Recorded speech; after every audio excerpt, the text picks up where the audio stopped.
ಹದೀಸ್ ಬೆಳಕು ಕಾರ್ಯಕ್ರಮಕ್ಕೆ ತಮಗೆಲ್ಲರಿಗೂ ಆತ್ಮೀಯ ಸ್ವಾಗತ. ಇವತ್ತು ನಾನು ಆಯ್ಕೆ ಮಾಡಿಕೊಂಡಂತಹ ವಿಷಯ ವಿಕಸನ ಮತ್ತು ಪಶ್ಚಾತ್ತಾಪ. ನಾವು ಆಧುನಿಕ ಜಗತ್ತಿನಲ್ಲಿ ಆಧುನಿಕ ಕೆಲವೊಂದು ತಂತ್ರಜ್ಞಾನಗಳನ್ನು ಬಳಸಿಕೊಂಡು ನಮ್ಮ ದೈನಂದಿನ ಜೀವನವನ್ನು ನಾವು ಮುನ್ನಡೆಸ್ತಾ ಇದ್ದೇವೆ.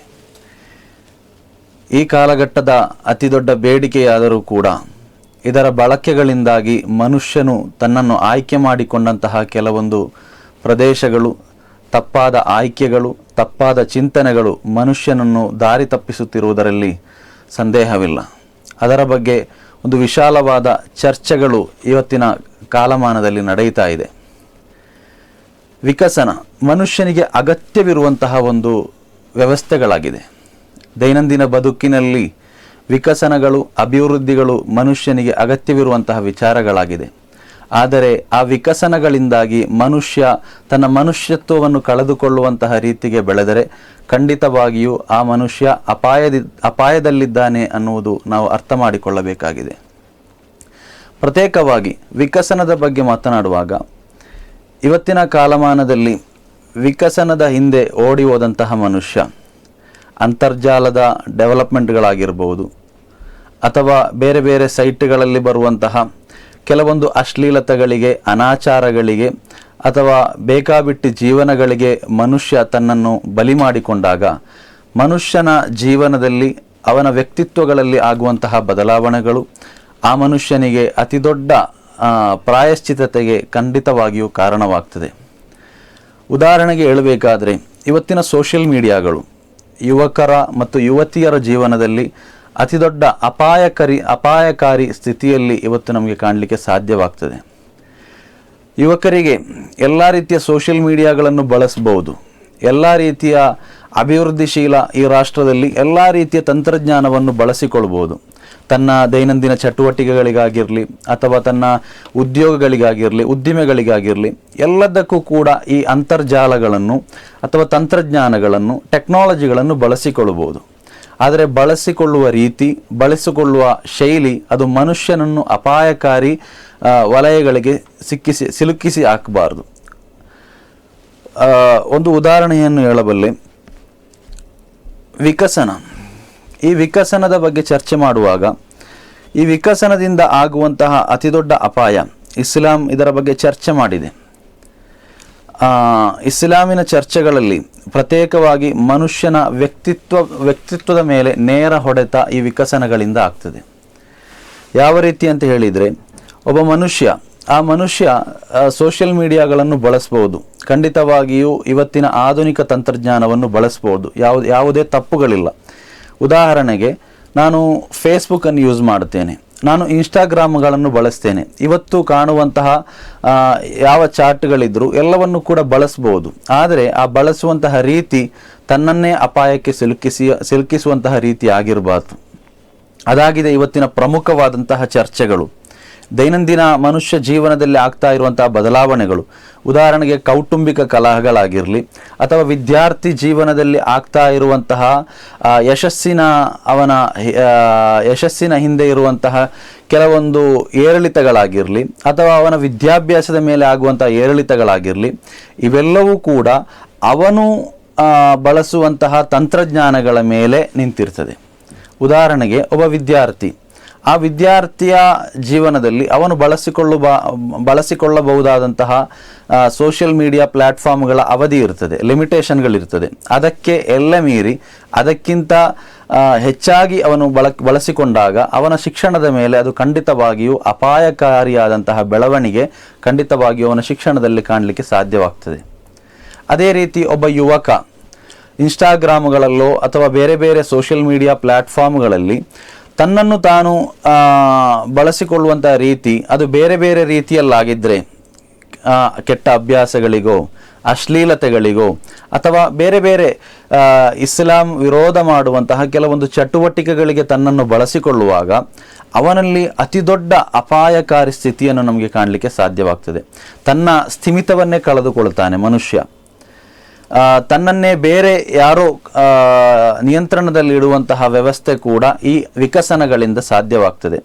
ಅದಲ್ಲದೆ ಇವತ್ತಿನ ಯುವಕ ಯುವತಿಯರು ತಮ್ಮ ದಾರಿ ತಪ್ತಾ ಇರುವಂತಹ ಅತಿ ದೊಡ್ಡ ವಿಷಯಗಳನ್ನು ನಾವು ಕಾಣ್ತಾ ಇದ್ದೇವೆ. ಅವರು ದಾರಿ ತಪ್ತಾ ಇರುವಂತಹ ಅತಿ ದೊಡ್ಡ ಪ್ಲ್ಯಾಟ್ಫಾರ್ಮ್ಗಳಾಗಿದೆ ಸೋಷಿಯಲ್ ಮೀಡಿಯಾ ಪ್ಲ್ಯಾಟ್ಫಾರ್ಮ್ ಅಥವಾ ತಂತ್ರಜ್ಞಾನಗಳು. ಅದನ್ನು ಬಳಸಿಕೊಳ್ಳುವ ರೀತಿಯನ್ನು ನಾವು ಕಲಿಬೇಕಾಗ್ತದೆ. ನಮ್ಮನ್ನು ನಾವು ಸೋಷಿಯಲ್ ಮೀಡಿಯಾಗಳಿಗೆ ಅಥವಾ ಅಂತರ್ಜಾಲಗಳಿಗೆ ನಾವು ಸಮರ್ಪಿಸುವ ಬದಲು ಅದನ್ನು ಯಾವ ರೀತಿ ಬಳಸಿಕೊಳ್ಳಬೇಕು ಅನ್ನುವಂತಹ ಪರಿಜ್ಞಾನ ಖಂಡಿತವಾಗಿಯೂ ಯುವಕ ಯುವತಿಯರಿಗೆ ಖಂಡಿತವಾಗಿಯೂ ಇರಬೇಕಾಗ್ತದೆ. ಪರಿಶುದ್ಧ ಕುರ್ಆನ್, ಆ ಕುರ್ಆನಿನ ಆದೇಶವೂ ಕೂಡ ಅದೇ ರೀತಿ ಇದೆ. ನಾವು ಎಲ್ಲ ವ್ಯವಸ್ಥೆಗಳಿಗೆ ನಾವು ಒಗ್ಗಿಕೊಂಡು ಹೋಗಬೇಕು. ನಾವು ಅಲ್ ಆಲಮು ಯತಗಯ್ಯರು, ದುನಿಯಾ ಅಂತೇಳಿದರೆ, ಈ ಭೂಲೋಕ ಅಂತೇಳಿದರೆ, ಈ ಭೂಮಂಡಲ ಏನು ನಾವು ಕರೀತೇವೆ, ಇದು ಬದಲಾವಣೆ ಆಗ್ತಾ ಇರ್ತದೆ. ಮನುಷ್ಯನಿಗೂ ಕೂಡ ಬದಲಾವಣೆ ಖಂಡಿತವಾಗಿಯೂ ಅಗತ್ಯವಿದೆ. ಆದರೆ ಆ ಬದಲಾವಣೆಗಳಿಂದ ನಮ್ಮ ತಂದೆ ತಾಯಂದಿರ ಒಂದಿಗಿನ ನಮ್ಮ ಬದುಕು ಖಂಡಿತವಾಗಿಯೂ ಸರಿ ಇರಬೇಕು, ಅಥವಾ ದಾಂಪತ್ಯ ಜೀವನ ಅದು ಸರಿಯಾಗಿರಬೇಕು, ಗುರು ಹಿರಿಯರೊಂದಿಗಿನ ಸಂಪರ್ಕಗಳು ಅದು ಸರಿಯಾಗಿರಬೇಕು, ನಮ್ಮ ಗೆಳೆತನಗಳು ಅದು ಸರಿಯಾಗಿರಬೇಕು.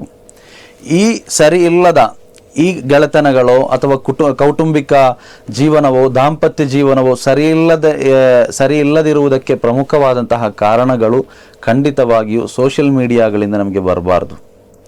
ಇನ್ನು ಈ ಸೋಷಿಯಲ್ ಮೀಡಿಯಾಗಳಿಂದ ಆಗುವಂತಹ ದುರಂತಗಳಿಗೆ, ಏನೇನು ದುರಂತಗಳಾಗ್ತಾ ಇದೆ ಇವತ್ತು ಸೋಷಿಯಲ್ ಮೀಡಿಯಾಗಳಿಂದ ಆಗುವಂತಹ ದುರಂತಗಳಿಗೆ ಖಂಡಿತವಾಗಿಯೂ ಒಬ್ಬ ಯುವಕ ಯುವತಿ ಖಂಡಿತವಾಗಿಯೂ ಬಲಿಯಾಗಬಾರ್ದು.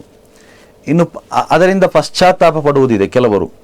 ಅದರಿಂದಾಗಿ ಸೋಷಿಯಲ್ ಮೀಡಿಯಾದಲ್ಲಿ ಆದಂತಹ ಅಶ್ಲೀಲ ಪ್ರವಣತೆಗಳಿಂದ, ದುರಂತಗಳಿಂದ ತನ್ನ ಜೀವನವನ್ನು ಕಳೆದುಕೊಂಡವರು ಅದೆಷ್ಟೋ ಯುವಕ ಯುವತಿಯರು ನಮಗೆ ಕಾಣಲಿಕ್ಕೆ ಸಾಧ್ಯವಾಗ್ತದೆ. ಅಂತಹ ಸಂದರ್ಭಗಳಲ್ಲೆಲ್ಲ ಅವರಿಗೊಂದು ಪಶ್ಚಾತ್ತಾಪವಿರ್ತದೆ, ಪ್ರಾಯಶ್ಚಿತ್ತತೆ ಇರ್ತದೆ. ನಾನು ತೆಗೆದುಕೊಂಡಂತಹ ನಿರ್ಧಾರ, ನಾನು ಆಯ್ಕೆ ಮಾಡಿಕೊಂಡಂತಹ ದಾರಿ ಅದು ಖಂಡಿತವಾಗಿಯೂ ನನಗೆ ಸರಿಯಿಲ್ಲ ಅನ್ನುವಂತಹ ಒಂದು ವಿವರಣೆ ಆ ವ್ಯಕ್ತಿಗೆ ಗೊತ್ತಾದಾಗ ಅವನು ಆಯ್ಕೆ ಮಾಡಿಕೊಳ್ಳುವಂತಹ ಕೆಲವೊಂದು ಅಡ್ಡದಾರಿಗಳಿದೆ. ಒಂದು, ಅವನು ಡ್ರಗ್ಸ್ಗಳಿಗೆ ಅತಿಥಿಯಾಗ್ತಾನೆ, ಅಥವಾ ಗಾಂಜಾಗಳ ಅತಿಥಿಯಾಗ್ತಾನೆ, ಅಥವಾ ಆತ್ಮಹತ್ಯೆಗಳಿಗೆ ಶರಣಾಗ್ತಾನೆ. ಖಂಡಿತವಾಗಿಯೂ ಇದು ಸರಿಯಲ್ಲ. ಇಸ್ಲಾಂ ಹೇಳ್ತಾ ಇದೆ, ನೀವು ತೌಬಾವನ್ನು ಮಾಡಿರಿ, ಪಶ್ಚಾತ್ತಾಪ ಪಡಿರಿ, ಅಲ್ಲಾಹನೊಂದಿಗೆ ಪಾಪ ವಿಮೋಚನೆಯನ್ನು ಕೇಳಿರಿ. ಖಂಡಿತವಾಗಿಯೂ ಅಲ್ಲಾಹನು ಕರುಣಾಮಯಿಯಾಗಿದ್ದಾನೆ, ನಿಮಗೆ ಕರುಣೆಯನ್ನು ಕೊಡ್ತಾನೆ, ನಿಮಗೆ ತೌಬಾವನ್ನು ಸ್ವೀಕಾರ ಮಾಡ್ತಾನೆ ಅಂತೇಳಿ ಸಹೀಹುಲ್ ಬುಖಾರಿಯಲ್ಲಿ ಕಾಣುವಂಥ ಒಂದು ಹದೀಸ್.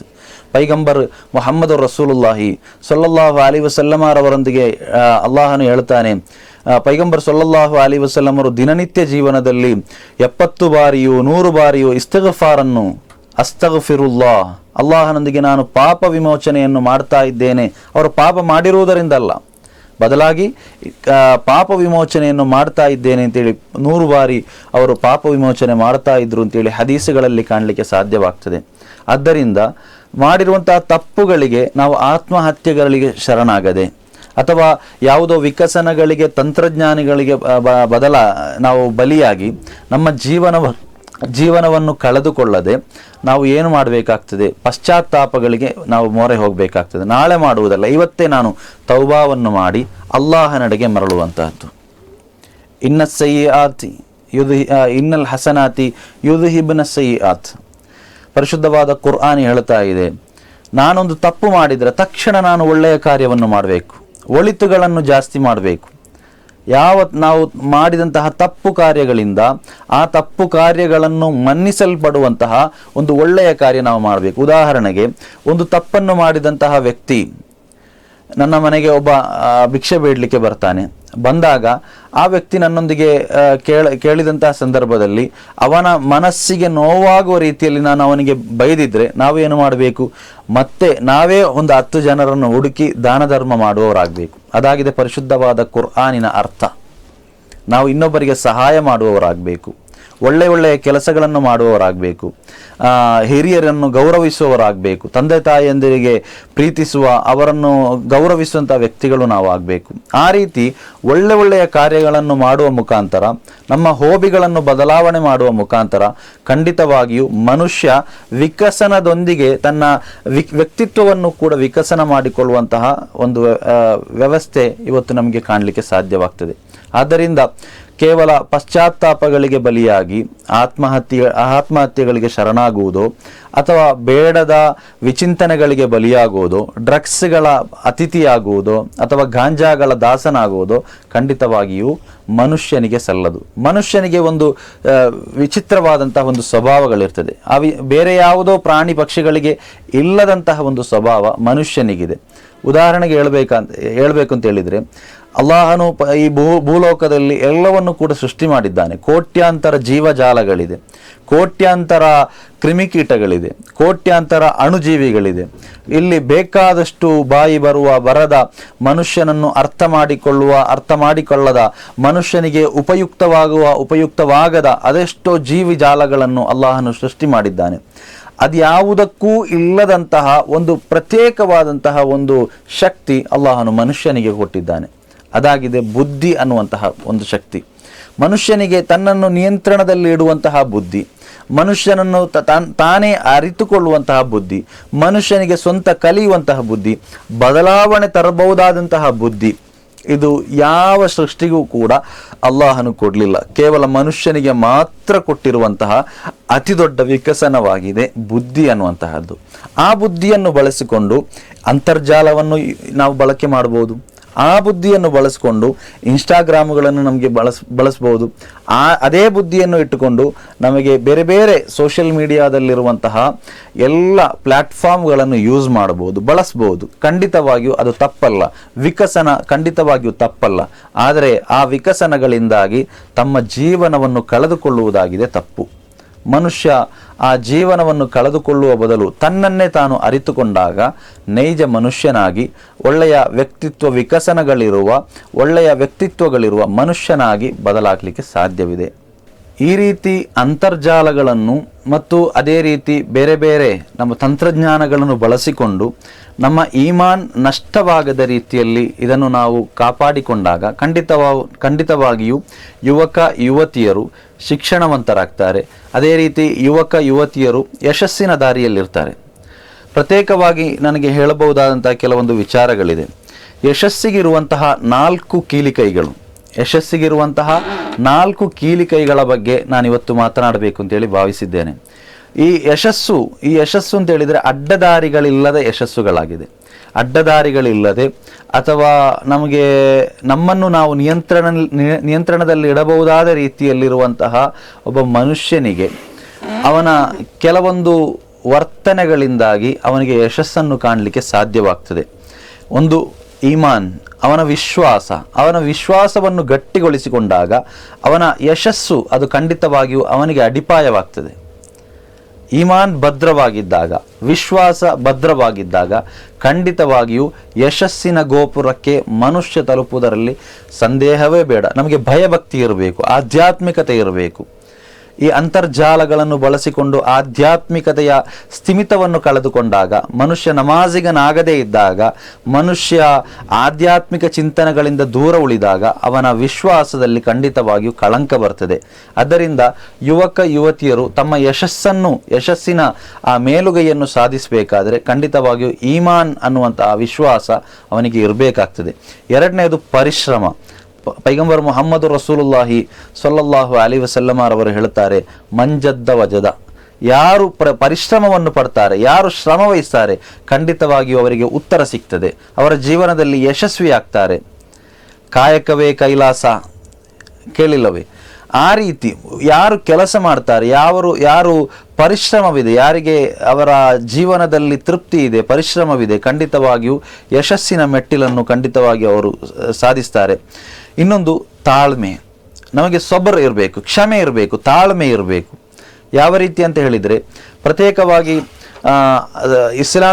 ಇಸ್ಲಾಮಿನ ಪ್ರಮುಖ ವಿಚಾರಗಳನ್ನು ತಿಳಿಸುವಂತಹ ಸಂದರ್ಭದಲ್ಲಿ ಪೈಗಂಬರ್ ಮುಹಮ್ಮದ್ ರಸೂಲುಲ್ಲಾಹಿ ಸ್ವಲ್ಲಲ್ಲಾಹು ಅಲೈಹಿ ವಸಲ್ಲಂ ಹೇಳುತ್ತಾರೆ, ಅಸ್ಸಬುರು ನಿಸ್ಫುಲ್ ಈಮಾನ್. ಕ್ಷಮೆ ಅಂತ ಹೇಳಿದರೆ, ಸಬರ್ ಅಂತ ಹೇಳಿದರೆ ಅದು ಈಮಾನಿನ ಒಂದು ಅರ್ಧ ಭಾಗವಾಗಿದೆ. ಎಲ್ಲ ವಿಚಾರಗಳು ಬರುವಾಗ ನಾನು ಹೇಳಿದೆ, ಕೆಲವೊಂದು ಡ್ರಗ್ಸ್ಗಳಿಗೆ ಅಡಿಕ್ಟ್ ಆಗುವ ವಿಚಾರಗಳಾಗಿರ್ಬೋದು ಅಥವಾ ಬೇರೆ ಬೇರೆ ವಿಚಾರಗಳಾಗಿರ್ಬೋದು, ಆ ಸಂದರ್ಭದಲ್ಲೆಲ್ಲವೂ ಕೂಡ ನಾವು ಸಬರನ್ನು, ತಾಳ್ಮೆಯನ್ನು ನಮ್ಮ ಜೀವನದಲ್ಲಿ ಅಳವಡಿಸಿಕೊಳ್ಬೇಕು. ಆತ್ಮಹತ್ಯೆಗಳ ವಿಚಾರಗಳು ಬಂದಾಗ ಪ್ರಮುಖವಾಗಿ ಬೇಕಾದಂತಹ ಒಂದು ವಿಷಯವಾಗಿದೆ ತಾಳ್ಮೆ. ಎಲ್ಲದಕ್ಕೂ ಕೂಡ ತಾಳ್ಮೆ ಅತಿ ಅಗತ್ಯವಾಗಿದೆ. ಈ ತಾಳ್ಮೆ ಒಬ್ಬ ಮನುಷ್ಯನಿಗೆ ಇದ್ದರೆ ಖಂಡಿತವಾಗಿಯೂ ಅವನು ಬಳಸುವಂತಹ ಪ್ಲಾಟ್ಫಾರ್ಮ್, ಅವನು ಉಪಯೋಗಿಸುವಂತಹ ವಸ್ತು, ಅವನಿಗೆ ಅವನ ಮುಂದೆ ಕಾಣುವಂತಹ ಪ್ರತಿಯೊಂದು ವಿಚಾರಗಳಲ್ಲೂ ಕೂಡ ಅವನು ವಿವೇಕವಿರುವಂತಹ ವ್ಯಕ್ತಿಯಾಗಿ ಮಾರ್ಪಾಡಾಗ್ತಾನೆ. ತಾಳ್ಮೆ ಮನುಷ್ಯನಿಗೆ ಇರಬೇಕಾದ ಯಶಸ್ಸಿನ ಪ್ರಮುಖ ಒಂದು ಘಟ್ಟವಾಗಿದೆ. ಇನ್ನೊಂದು ತವಕ್ಕುಲ್. ನಮ್ಮನ್ನು ಸೃಷ್ಟಿ ಮಾಡಿದ್ದು ಅಲ್ಲಾಹನು. ಸೃಷ್ಟಿಕರ್ತನಾದ ಅಲ್ಲಾಹನ ಮೇಲೆ ನಾವು ಭರವಸೆ ಇಡಬೇಕು. ಯಾವ ಕಷ್ಟಗಳಿದ್ರು, ಯಾವ ಬೇಜಾರುಗಳಿದ್ರು, ಯಾವ ತೊಂದರೆಗಳಾದರೂ ಕೂಡ ಅಲ್ಲಾಹನ ಮೇಲೆ ನಾವು ತವಕ್ಕುಲ್ ಇಡಬೇಕು. ಒಮಯ್ಯ ತವಕ್ಕಲ್ ಅಲಲ್ಲಾಹಿ ಫಹುವ ಹಸ್ಬು. ಹಿರಿಯರು ಹೇಳುವಂತಹ ಮಾತಿದೆ, ನಮಗೆ ಯಾವ ಕಷ್ಟಗಳು ಬಂದರೂ ಕೂಡ ಅಲ್ಲಾಹನು ಸಾಕು ಅಂತೇಳಿ. ನೋಡಿ, ಈ ಜಗತ್ತಿನಲ್ಲಿ ಯಾವ ಯಾವ ರೀತಿಯಲ್ಲೆಲ್ಲವೂ ಕೂಡ ಡೆವಲಪ್ಮೆಂಟುಗಳು, ಅಭಿವೃದ್ಧಿಗಳಾಗ್ತಾ ಇದೆ. ನಮ್ಮ ಶರೀರದಲ್ಲಿರುವಂತಹ ರಕ್ತ, ಆ ರಕ್ತವನ್ನು ಒಂದು ತಯಾರಿ ಮಾಡುವಂಥ ಒಂದು ಕಾರ್ಖಾನೆ ಇಷ್ಟರ ತನಕ ಹುಟ್ಟಿಲ್ಲ. ಯಾರು ಕೊಟ್ಟಿದ್ದು? ಸೃಷ್ಟಿಕರ್ತನು ಕೊಟ್ಟಿರುವಂತಹ ರಕ್ತ ಅದು. ಹೃದಯಗಳಿದೆ, ಕಣ್ಣುಗಳಿದೆ, ನಮ್ಮ ಶರೀರದ ಪ್ರತಿಯೊಂದು ಅಂಗಾಂಗಗಳಿದೆ. ಇವೆಲ್ಲವನ್ನು ಕೊಟ್ಟಿರುವುದು ಯಾರು? ಆ ಸೃಷ್ಟಿಕರ್ತ. ಆ ಸೃಷ್ಟಿಕರ್ತನೇ ನಮ್ಮನ್ನು ಕಾಪಾಡ್ತಾನೆ. ಲಾ ತಕ್ನತು ಮಿನ್ ರಹ್ಮತಿಲ್ಲ. ಅಲ್ಲಾಹನ ಕರುಣೆಯಿಂದ ನೀವು ಖಂಡಿತವಾಗಿಯೂ ದೂರ ಸರಿಯಬೇಡಿ. ಅದರಿಂದ ಬೇಜಾರಾಗಿ ನನ್ನ ಜೀವನ ಮುಗಿಯಿತು, ನನಗಿನ್ನು ಕಷ್ಟ ಇದೆ, ನಾನು ಅಡಿಕ್ಟ್ ಆಗಿದ್ದೇನೆ, ನಾನು ಅದರಲ್ಲಿ ಸಿಲುಕಿ ಹಾಕಿಕೊಂಡಿದ್ದೇನೆ, ಇದರಲ್ಲಿ ನನಗೆ ಬೇಜಾರಿದೆ, ಇದರಲ್ಲಿ ನನಗೆ ದುಃಖ ಇದೆ ಅಂತ ಹೇಳಿ ತಮ್ಮ ಜೀವನವನ್ನು ಅಂತ್ಯಗೊಳಿಸುವುದರ ಬದಲು ಮನುಷ್ಯನಾಗಿ ಥಿಂಕ್ ಮಾಡಿ ಅಲ್ಲಾಹನ ಮೇಲೆ, ಸೃಷ್ಟಿಕರ್ತನ ಮೇಲೆ ನಾವು ನಮ್ಮ ಭಾರವನ್ನೆಲ್ಲವನ್ನು ಕೊಟ್ಟು ಅವನೊಂದಿಗೆ ಪ್ರಾರ್ಥನೆಯನ್ನು ಮಾಡೋಣ. ಖಂಡಿತವಾಗಿಯೂ ಅವನು ನಮಗೆ ಉತ್ತರವನ್ನು ಕೊಡ್ತಾನೆ. ತವಕ್ಕುಲ್ ಒಬ್ಬ ಮನುಷ್ಯನ ಯಶಸ್ಸಿನ ಒಂದು ಗುಟ್ಟಾಗಿದೆ.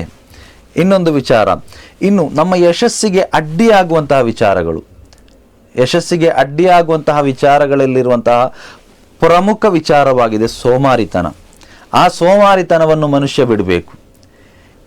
ನಾನು ಹೇಳಿದೆ ಸೋಷಿಯಲ್ ಮೀಡಿಯಾಗಳ ಬಳಕೆ ಬರುವುದು ಯಾವಾಗ? ನಮಗೆ ಕೆಲಸಗಳಿಲ್ಲದಿದ್ದಾಗ.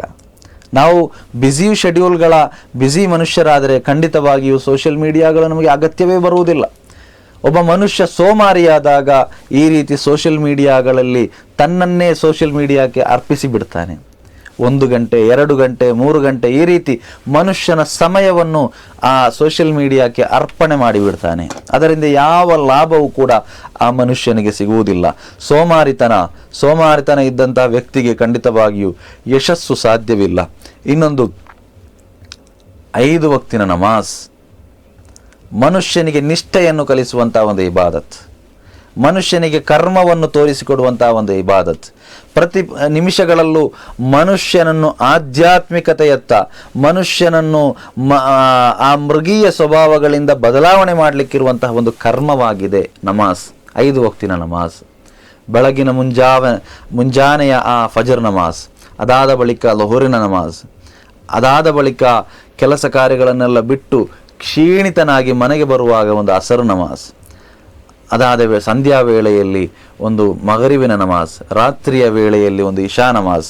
ಈ ರೀತಿ 5 ನಮಾಜ್ಗಳು ಅದು ಮನುಷ್ಯನ ಜೀವನದ ಆಧಾರ ಸ್ತಂಭವಾಗಿದೆ. ಮನುಷ್ಯನನ್ನು ಆಧ್ಯಾತ್ಮಿಕತೆಯತ್ತ ಸೆಳೆಯುತ್ತಾ ಆ ಮನುಷ್ಯನಲ್ಲಿರುವಂತಹ ಕಲ್ಮಶಗಳನ್ನೆಲ್ಲವನ್ನು ಕೂಡ ಕ್ಲೀನ್ ಮಾಡಬಲ್ಲ, ಶುದ್ಧಿ ಮಾಡಬಲ್ಲಂತಹ ಒಂದು ಇಬಾದತ್ತಾಗಿದೆ.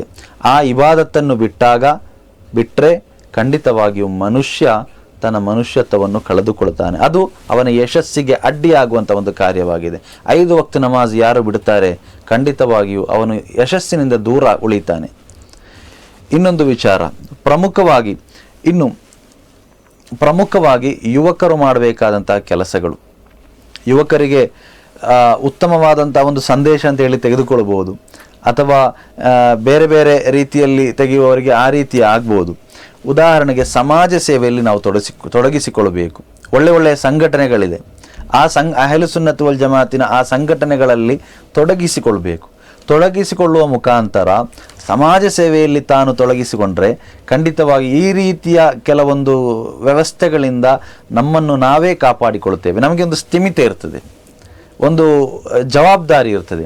ಆ ಜವಾಬ್ದಾರಿಯಲ್ಲಿ ನಾವು ಉಳಿತೇವೆ. ನಾವು ಫಾರ್ ಎಕ್ಸಾಂಪಲ್ ವೈದ್ಯಕೀಯ ವಿಭಾಗದಲ್ಲಿ ನಾವು ಯಾವುದಾದರೂ ಸಹಾಯ ಮಾಡುವುದಾಗಲಿ, ಅಥವಾ ಹಸಿದವರಿಗೆ ಊಟವನ್ನು ಕೊಡುವುದಾಗಲಿ, ಅಥವಾ ದಣಿದವರಿಗೆ ಅನುಭವಿಸಿದವರಿಗೆ ಅವರ ಜೀವನದ ಮಾಧುರ್ಯವನ್ನು ಕೊಡುವುದಾಗಲಿ, ಈ ರೀತಿ ಸೇವೆಗಳನ್ನು ಮಾಡುವಾಗ ಮನುಷ್ಯನು ತನ್ನ ಜೀವನದಲ್ಲಿ ಅತಿ ದೊಡ್ಡ ಯಶಸ್ಸನ್ನು ಸಾಧಿಸಲಿಕ್ಕೆ ಸಾಧ್ಯವಿದೆ. ಈ ರೀತಿ ಮನುಷ್ಯನಾಗಿ ಉಳಿದು ಎಲ್ಲ ಅಂತರ್ಜಾಲಗಳನ್ನು ಬಳಸಿಕೊಂಡು, ವಿಕಸನಗಳನ್ನು ಬಳಸಿಕೊಂಡು, ಅದಕ್ಕೆ ದಾಸನಾಗದೆ, ಅದಕ್ಕೆ ಬಲಿಯಾಗದೆ, ಅದರ ಕೆಲವೊಂದು ಡೆವಲಪ್ಮೆಂಟ್ಗಳಲ್ಲಿ ನಾವು ನಮ್ಮ ಜೀವನವನ್ನು ಅಡಿಪಾಯವಾಗಿ ನೀಡದೆ ನಮ್ಮನ್ನು ನಾವು ನಿಯಂತ್ರಿಸಿಕೊಂಡಾಗ ನಾವು ಒಳ್ಳೆಯವರಾಗಿ, ಒಳ್ಳೆಯ ವ್ಯಕ್ತಿತ್ವ ವಿಕಸನಗಳಿರುವ ಒಳ್ಳೆಯ ವ್ಯಕ್ತಿಗಳಾಗಿ ಬದುಕಲಿಕ್ಕೆ ಸಾಧ್ಯವಿದೆ. ಪೈಗಂಬರ್ ಮುಹಮ್ಮದ್ ರಸೂಲುಲ್ಲಾಹಿ ಸ್ವಲ್ಲಲ್ಲಾಹು ಅಲೈಹಿ ವಸಲ್ಲಮರವರು ಅದನ್ನೇ ಹೇಳಿಕೊಟ್ಟಿದ್ದಾರೆ. ಧನ್ಯವಾದಗಳು.